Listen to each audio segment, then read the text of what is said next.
నమస్తే. ఇన్నాళ్ళు నన్ను సపోర్ట్ చేస్తూ, ఎంకరేజ్ చేస్తూ మీ ప్రేమని నాకు అందిస్తున్న ప్రతి ఒక్కరికి కృతజ్ఞతలు. అలాగే ఈ వీడియో కూడా ఖచ్చితంగా మీకు ఉపయోగపడుతుంది. లైక్, షేర్ అండ్ సబ్స్క్రైబ్ చేసి మీ సపోర్ట్‌ని నాకు అందించండి. అలాగే ఈ వీడియో పట్ల మీకున్న అభిప్రాయాన్ని కామెంట్ సెక్షన్‌లో కామెంట్ చేసి తెలియజేయండి. ఇప్పుడు వీడియోని చూద్దాం. నమస్తే. Welcome to our channel. నేను పద్మిని. ప్రస్తుతం మనతో పాటు ప్రముఖ astrologer and life coach Sudha గారు మనతో పాటు ఉన్నారు. మాట్లాడదాం. సుధా గారు నమస్తే అండి. నమస్కారం పద్మిని. సుధా గారు, ఏడుపులు అనేవి కామన్, సర్వసాధారణంగా అందరూ ఫేస్ చేస్తున్నారు. జలసీస్ అంటాం అంతే కదా. జలసీ, ఏ జలసీ అయినా అవ్వచ్చు. తెలుగులో చక్కగా అచ్చ తెలుగు చెప్పాలంటే ఏడ్చి చావడం.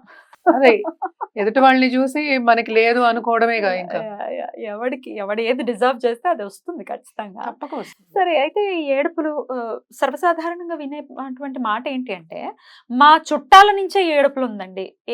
మేము ఇల్లు కట్టుకున్నాం, అయిపోయిందండి, ఏడ్చేస్తున్నారండి, ఇంట్లో గొడవలండి అని అంటారు. అవును. చక్కగా ఏదైనా ఉద్యోగం వచ్చింది, బంగారం కొనుక్కున్నారు, లేకపోతే పెళ్ళి అయ్యింది, ఉమ్. ఈ కామన్ అయిపోయింది. ఏమిటో చాలా ఏమిటి ఏడుపులు, ఈ ఏడుపుల నుంచి బయటపడాలి, తగలద్దు, ఏడితే ఏడిచారు కానీ ఆ ఏడుపులు మన దాకా రావద్దంటే రావద్దు. మనం ఒక రక్షణ కవచాన్ని ఎలా ఏర్పరచుకోవాలి? తప్పక లా ఆఫ్ అట్రాక్షన్ లో బోల్డ్ అని చేయొచ్చు ఇందులో. బస్ ఫస్ట్ ఏంటంటే లా ఆఫ్ అట్రాక్షన్ మనం చెప్పేది కూడా ఏంటంటే కంపారిజన్ వద్దు అంటాం. కంపారిజన్ లేకుండా మనం ఎప్పుడు పాజిటివ్ దారిలో వెళ్తే, అంటే పాజిటివ్ గా మాట్లాడుతూను వాళ్ళు సరే వాళ్ళు ఉన్నారు కదా, ఇప్పుడు వాళ్ళు ఏడుస్తున్నారని మనం ఏడవక్కర్లేదు కదా. అది నేను చెప్పేది. అంటే ఏంటంటే మనం కంపేర్ చేసుకోకర్లే వాళ్ళతోటి. జనరల్ గా కూడా మనం ఏంటంటే కంపేర్ చేయొద్దు అంటున్నాం. ఎందుకని ఇదంతా చెప్తున్నావు అంటే, ఒక డిజైర్ ఉంది, నీకు ఒక డిజైర్ ఉంది అనుకుందాం. సపోజ్ నువ్వు కార్ కొనాలనుకున్నావు, అంటే ఒక బ్రాండెడ్ కార్ అనుకుందాం. ఇప్పుడు అన్ని బ్రాండెడే అనుకో.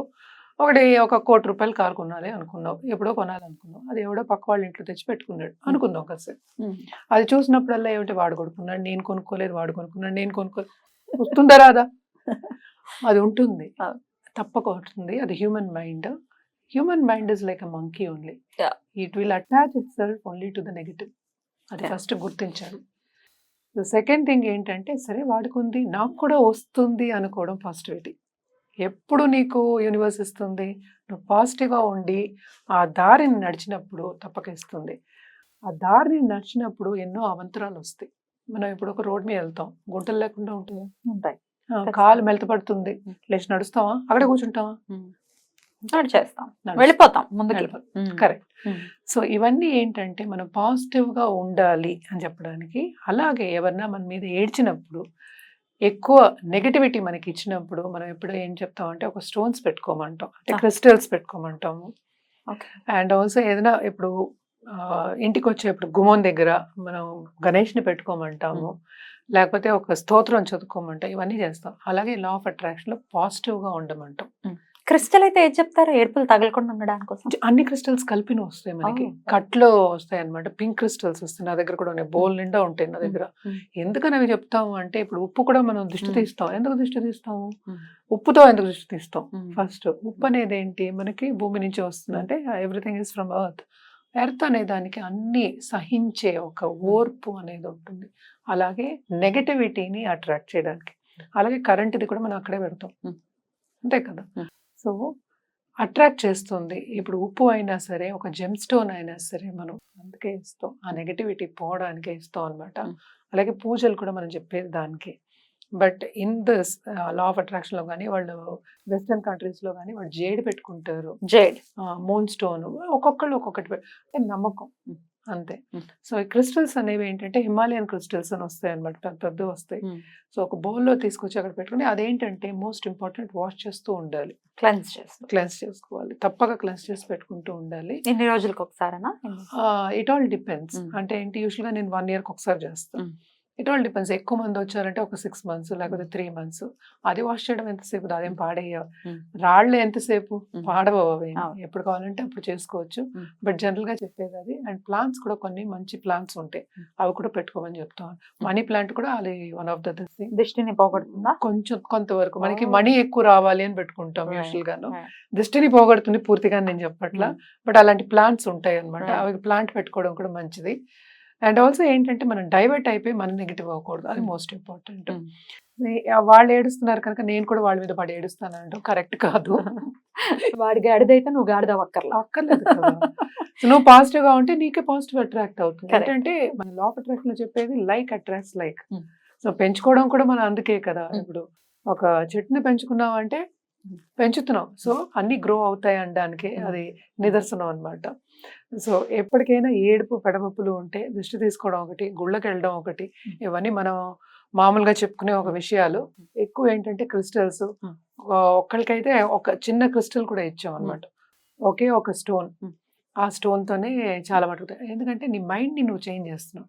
ఇవన్నీ మళ్ళీ యాంకరింగ్ టెక్నిక్స్. అంటే ఏంటి అది చూపించి మనం పాజిటివ్ దారికి వెళ్తున్నాం. సో ఇప్పుడు ఎవరైనా డార్క్నెస్ లో మనం ఒక కర్ర పట్టుకుని నడిచినట్టే అనుకో కాసేపు. కొండ ఎక్కాలంటే మనకి తెలుసు ముళ్ళు రాళ్ళు అన్ని ఉంటాయి, చెప్పులు వేసుకున్న జాగ్రత్తగా ఉంటాయని ఒక కర్ర వేస్తాం. కర్ర అనేది యాంకర్.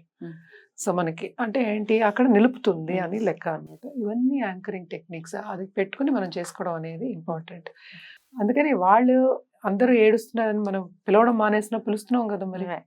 మరి మేనిఫెస్టేషన్ టెక్నిక్ తో ఎలా ఏడుపులు మనకు తగలకుండా ఉండాలంటే ఏం చేయాలి? జనరల్ గా అయితే నేను చెప్పేది ఏంటంటే స్క్రిప్టింగ్ టెక్నిక్ అన్నమాట. వాళ్ళందరూ మనని పొగుడుతున్నారు అని రాయాలి అంతే. అంటే ఇంకేముంది, లేకపోతే నువ్వు మాట్లాడు వాళ్ళు మాట్లాడు. నువ్వు ఎవరైనా నిన్ను అప్రిషియేట్ చేసినప్పుడుగా అప్రిసియేషన్ పెరుగుతుంది అన్ని చోట్ల. సో ఒకళ్ళని మనం అప్రిషియేట్ చేసినప్పుడు మన అప్రిసియేషన్ కూడా పెరుగుతుంది, మన మీద ఒపీనియన్ కూడా పెరుగుతుంది మనకే. సో అందుకోసం వాళ్ళందరూ నన్ను వచ్చి అప్రిషియేట్ చేశారు, ఎంత బాగా పెట్టుకున్నావు అన్నారు అని మైండ్ని కొంచెం దశ తిప్పుకుంటే అది ముందుకు సాగచ్చు. ఆ రిలేషన్షిప్ కూడా ముందుకు సాగుతుంది. సో మోస్ట్ ఇంపార్టెంట్ ఏంటంటే రిలేషన్షిప్ని కాపాడుకోవాలి. ఇప్పుడు తోబుట్టుల్ని, లేకపోతే వాళ్ళ కజిన్స్ కానీ, లేకపోతే అత్తమామల్ని కానీ, లేకపోతే మేనత్తల్ని కానీ మనం వదులుకోలేము.